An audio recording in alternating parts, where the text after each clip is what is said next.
Ipinagbawal ni Pangulong Ferdinand Marcos Jr.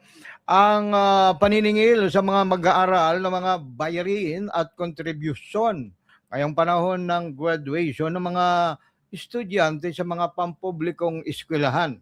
Ayon kay Pangulong Marcos, gumagawa ng hakbang ang pamahalaan para hindi makadagdag sa bigat sa bulsa ang mga mag-aaral sa gitna ng patuloy na pagtaas sa presyo ng mga produktong petrolyo.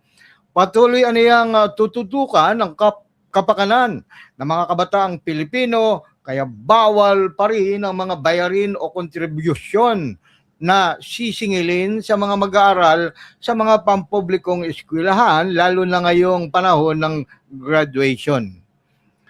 Inanonsyo rin ng Pangulo na magsisimula ang serbisyo fair ng Department of Education o DepEd, kung saan ang mga ahensya ng gobyerno at mga employer ang pupunta sa eskwelahan para makapag-apply ng trabaho ang mga high school student at graduates.